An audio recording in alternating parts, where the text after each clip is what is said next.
So in this video, I'm going to show you how to hydraulic press form. So I've got some protective vinyl pads here, and in my right hand I've got a form, a piece of silver facing down, and some rubber on top of it. And just want to make sure that it's all nice and aligned. And again, for this, because we're making a pendant that has two sides to it that are reversible, I want to make sure that the texture is facing down on this. Putting on my PPE, and in this case, remember, because it's bimetal, that one will go to a different pressure to get it to the same doming amount. So here I've just pressured this up to about 4,000 pounds per square inch. And that will change depending on the thickness of your metal and the annealing level and the type of metal as well. So I just want to get a decent dome on this. And once it's at my 4,000 or 5,000 pounds, and you should never stand in front of this case for whatever reasons, the mold pops out. It can shoot towards you. That's why you want to have your PPE on. And then once I've got to my desired PSI on the jack, I want to reduce. I'm going to let it go. And it's very important when you do this that you pay attention to what you're at, because if you want to reproduce this over and over again, you can. So for some reason, I'm off camera showing students what I just did, which would have been great if one of the students had told me, but whatever. So the dome is outwards with the texture on the outside on this particular one. And then I will do a second one in copper that'll go on the inside. In the second part of this video, you'll see what I'm talking about. So right now I've got an oval steel template that I'm using for press forming in. And I'm just going to set up the copper. So in this case, I'm going to put again, the same form. I'm going to put my copper facing up. Which, if I remember correctly, I put it in wrong here. So I'm going to put it in, double check it, make sure that it's correct. And it's not.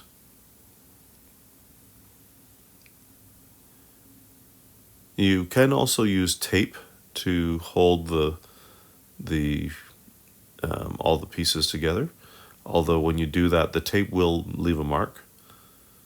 And this is where somebody tells me how I didn't put it in reverse, which is what I wanted to do. This is the same way as I did the first one, with the texture down. And fortunately, before I started press forming it, we realized right here that it was upside down, hilariously. So we all make mistakes, got to pay attention to that. So texture up on the second one, and that's going to let your texture be inside the second piece, so that when you're done, the two pieces will nestle into each other. So you do have to pay attention to how much pressure you're putting on the second piece. You want the second one to be less domed than the first one, so that the second one can fit inside. If the second one is domed more than the first one, they won't align very well when you go to it to rivet the edges together. So here we go. I'm just going to press form this one, and you can see, again, I'm going to pay attention to my PSI. Now this is a piece of copper, so it's going to want to dome more than the silver. And it's a little bit thinner too, so I want to make sure that when I'm paying attention to this, I would go less pressure on the copper. Ideal thicknesses is 0.75 millimeters, rolled out to 0.6, and then that gets you your, that'll get your 0.75, or sorry, 1.2 millimeter thick pendant. And it'll be reversible. So now we're just going to go to the bench, and go from there. Okay, so now back at the bench, this is the silver piece. We're going to work on this first, and we're going to get this prepped. So you can see how I've got a crosshatch pattern on here, and this is domed. Now this is fairly thick, so I'm going to, I could cut this out, but if I do that, I have the potential of not getting the maximum amount of space out of this. So take it to your bench shears. Most of you will need to use a large set of shears to do this. And I'm just cutting off some of the extra material, making sure that I leave about 3 millimeters. And then these extra pieces can be used for other things. So when you're roller printing, it's a lot safer to have a little bit of extra. And these can be used for other various, could be earrings, could be whatever. And here I'm just pointing out the 3 millimeter flat space around your piece. And this will just make it easier for you to have a space for putting in rivets and everything else. Now we're doing a reversible pendant, so in this case I took the longer ones and cut those first all the way so that I have long strips with this texture on it. Again, if you have a set of bench shears, like large bench shears, or a step shear, that would work as well, and it'd probably be easier, although I am able to do it with standard hand shears. So you can see that there's a bit of an edge on it and all of that, but it's usable. So I'm going to finish cutting this. And so that might be an earring or something, I don't know. I just like to make sure that I have some extra material when I'm doing this. It takes just as much time to roller print a large piece than it does a small piece. And again, I could cut all of this out with my saw, but this gives me some pretty good usable pieces afterwards. And so these corners I can't really use, but I do want a 45. Now the thing with shears, using shears in this situation, is it's a bit riskier. So leave a little bit of extra room, and I'm just going to cut this out. Again, try to leave 3 millimeters around, and you're just going to eye it. This side is the more important side when it comes to lining it up, because I'm going to use this side to match up the second side. So let me just, so you can use your dividers to mark this out if you want. So you can just set up your dividers to whatever, 3 millimeters or so, and you can very carefully just mark that edge just a little bit. Try not to scar your piece too much. And you just need to see that. You could use a Sharpie or a pencil.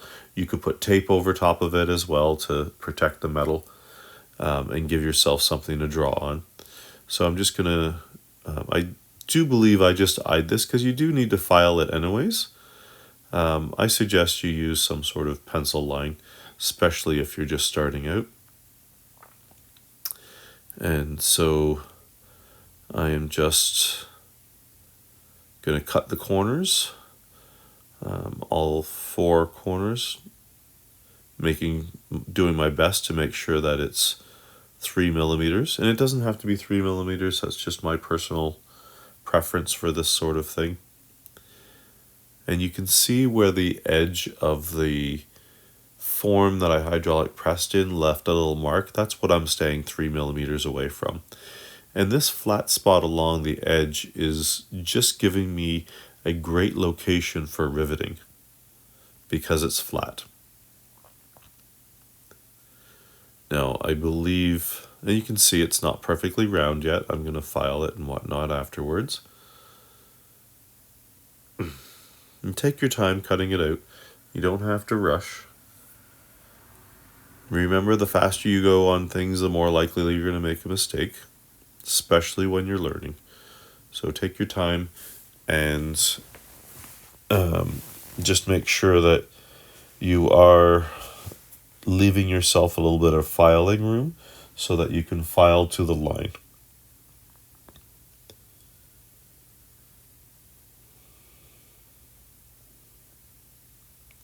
And this should, this part of it, making the dome and cutting it out should probably take no more than 5 or 10 minutes, especially if you're planning ahead and you know exactly what you want to do. Now, I already roller printed this, both my materials. Now, my copper piece that I used was not a fresh piece of copper, because I just was doing this for a sample. However, obviously you would use good material to do this. And you do break blades. I've been using a saw for nearly 35 years, and blades break. That's what they do. So when it happens, don't let it stress you out. Just know that it happens. That's why you get 12 at a time, or 144 at a time, or whatever number it is that you buy. There you go. And I always keep my offcuts. Those particular ones will just go into my melt area for either making new sheet or when I'm doing cuttlefish. So now I'm just going to start filing this to make this nice and oval. So I want to make sure that I file a little bit, stop, look at it, file, look at it. And I'm just moving these off my bench so that I don't lose them. So I'm turning it on its side so I can see, to make sure that I'm not only making it oval, but I'm making sure that it's 3 millimeters all the way around. Like I said, I want this piece to be nice and even, because I'm going to use this to lay out the second piece, which you'll see in a minute.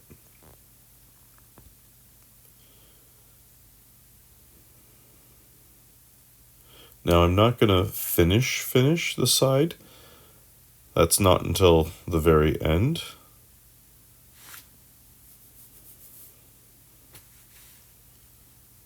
And I believe a little bit later in this video, I break a drill bit. All sorts of things can happen. It doesn't happen just to first year. So you can see here it's a little bit uneven. So I'm checking to make sure every once in a while that I can see how parallel my line is to the domed area's edge.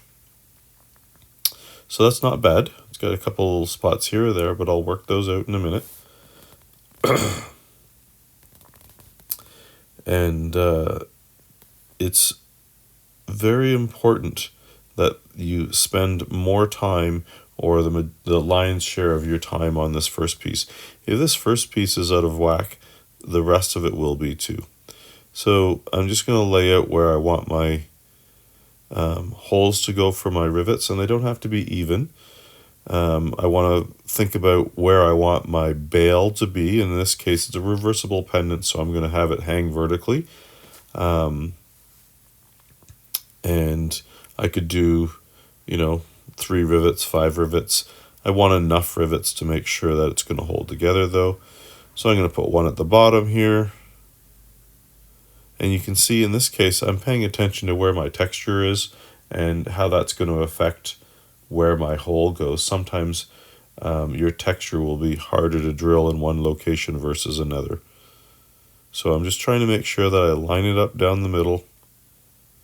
And using your scriber or your auto punch, little divot, and stop your drill bit from rolling around. And then drill bit. And my hand's going to be in a way, but you'll see in a second. It helps when you turn on your flex shaft, apparently.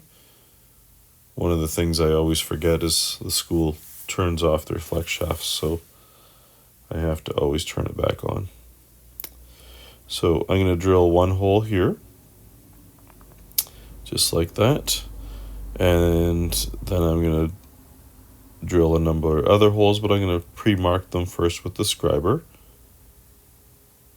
I could also use dividers if I was going to divide out evenly. It's easiest when you're doing this sort of thing to use your rivets as part of the design, so that you might have 3 rivets on one side and 2 rivets on another. This here I'm just checking to see if the pendant, if that hole is exactly in the middle. I'll be able to tell if it's lined up nicely just by how vertically it hangs when I drill that through, when I hang it off of a wire. And you want to always check that, because you don't want to, if there is a problem, you don't want to continue that problem on to the next area. So like I said, I could put them 90 degrees, I could split them, you know, I could do the compass rose, any number of things. But I find that it's actually easiest to do an uneven number, so 3 on one side, 1 on the other. Not necessarily, you can use your rivets as part of the design, which I think is not a bad thing.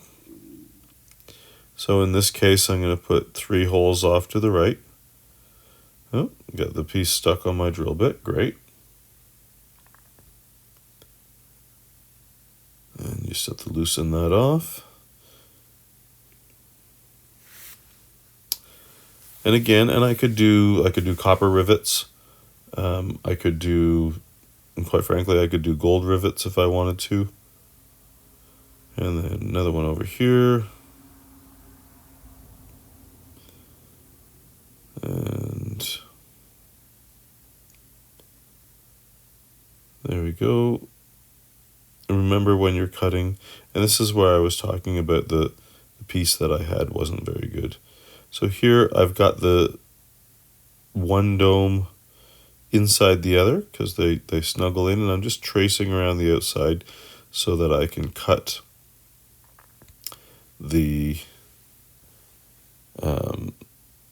pendant out. So I'm using the silver one to mark the copper one. And I did that by setting it inside or on the outside of the other one. I'm not going to save any of this texture. Because it's copper, I just generally wouldn't do that. But again, I'm just watching my line, and I'm just cutting this off because it is significantly faster. And again, you can use bench shears. And I always choose 2 different textures, so you can see how the round texture on one side versus the cross-hatching texture on the other side. It just creates a pendant that's a little bit more unique, and allows people to flip it over and make it feel like a totally different pendant. So in this case, because I don't really care to salvage the copper, I'm just going to go around and I'm going to cut. Again, I don't have to be right on the line. I'm going to leave a little bit to the right of the line so that I can file it down. And I'm putting the other silver piece, putting this one in the other silver piece, so it will help to have a little bit of extra room, and then I can just file it right back down to the line. Again, this should take a few minutes to cut this out. As long as you don't cut over the line, you will be fine. You can go as fast as you like. Remember, when you're cutting fast, it's not about pushing forward, it's about moving your hand up and down faster. You're not increasing the pressure on the blade or anything, you're just moving your hand quicker. And this is a fair size pendant. It's roughly 2 inches tall by 1.5 inches wide. Doesn't really matter what size. Technique is kind of the same. When you're hydraulic press forming, though, you do want to avoid things with sharp corners and stuff like that, because they don't hydraulic press very well. And you can see here that I'm a little bit wonky on my cut. It doesn't matter so long as I'm on the outside of that line. The further away from that line I am, however, it means more filing, and I'm not efficiently using my time, which is kind of important. So we just get this last little bit here done. And there we go. We're not going to use this piece.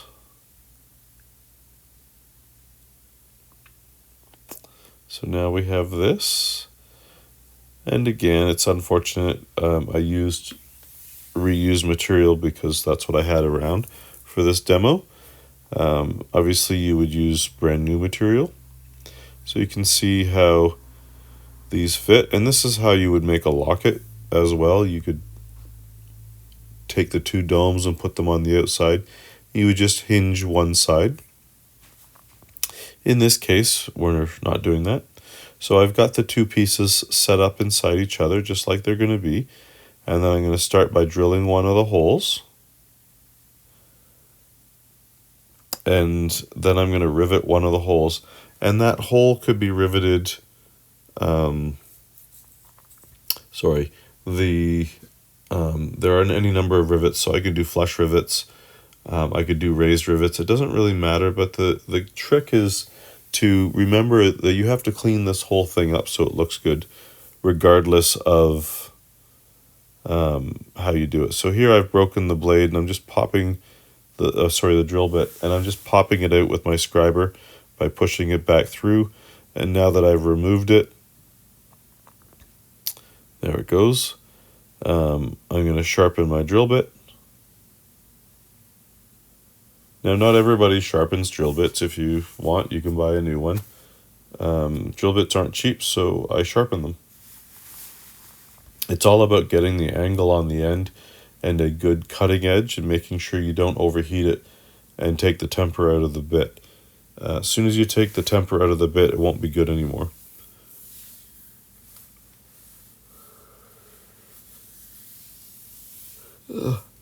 So to do this, you need a Moore's disc on your flex shaft, preferably medium or fine. And you're just going to take your drill bit and flatten it first.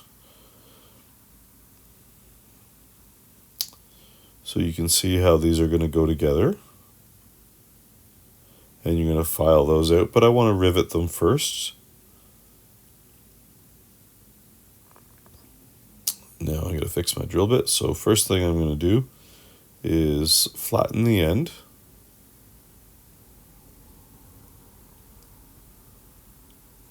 So that I start off with usually the end of the drill bit will look like a little figure eight, or a little hourglass. And you want to be able to see that end is that shape. If it's not an hourglass or not perfectly flat, that means it snapped up a little bit further, and you need to keep going until you get that. Now, don't overheat your drill bit. But now you can just turn it on a bit of an angle. I think it's 17 degrees for most drill bits, but you can always check. And then I just turn it and give it a little cut. So you can look at what a brand new drill bit looks like and just try to match that curvature with your Moore's disc. It does take a little bit of practice. Sometimes you have to do it more than once. And once you can do it, it will save you lots of drill bits.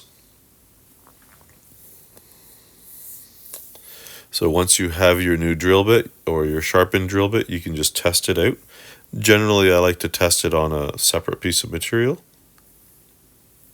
So here you can see this is my, I'm going to draw my pattern on the inside. And in this case, because I've got domes, and I just want to do some very simple circles. So you'll see through the copper, and then you'll see in behind the copper, you'll see the silver right through it, which would be good. So before I can cut these out, you can see here you want to avoid these sharp free floating unless you have thick material, in which case it doesn't really matter much. So you're going to cut out some sort of design so that you can see the silver through it. And in this case, just to keep it simple, I've just done some circles. It just makes the second side of the pendant a little bit more dynamic. which I think is, fairly important.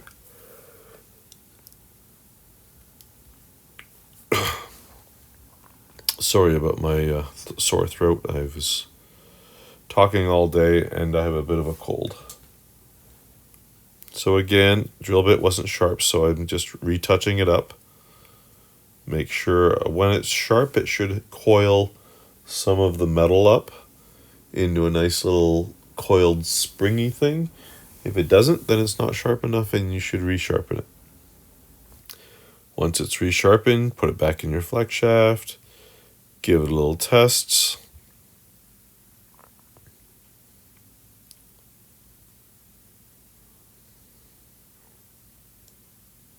Still a little bit dull, but it did go through. Put your piece on your saw frame.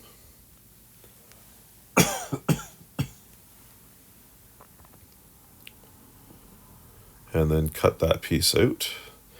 It's a little bit harder because you're dealing with a domed shape. Likes to twist in your hand, so the increases your chances of breaking a saw blade right here. That's my cat. And just work your way around. Take your time. Now this material is a bit thicker than what I recommend. I think I used 1.2 millimeter for this. And I'm just rounding that out. And you can see here once it's done that when you put them together, you'll be able to see the silver right through it. So it's a good idea to choose an interesting design in the copper. You could theoretically do it on the silver side as well. Just avoid the holes on the copper side, so your designs should really be drawn on the inside of the silver. That way you can see copper through one side and silver through the other. If I was doing this, I would cut little squares on this side because that texture is cross-hatched or square-based. So once you have your drills, your holes, you can start putting in your rivets. Now you can see that I've pre-balled this rivet from one side on here, and that just makes it so that I'm less likely to damage that texture. Now in this case, I'm going to do a balled rivet, which I'm going to ball it up. So I'm going to cut the extra material off. I'm just trying to balance it so that the head pin doesn't slide through. Just cut some of the extra material and then bring your torch in and you can ball up that end. Now you can do a traditional rivet as well. This is something I would do for more production because it's a lot faster. So now that I've got it cut to the right length, I can just take a hot flame. You can see how it's balling up. I just want to make sure that it's really tight and that it's not going to move around. And then step and repeat. You can do all your rivets this way, or like I said, you could do a standard flush rivet or raised rivet. It doesn't really matter. So now let's assume that we've got all of our rivets in place. I'm just going to file the copper to match the silver.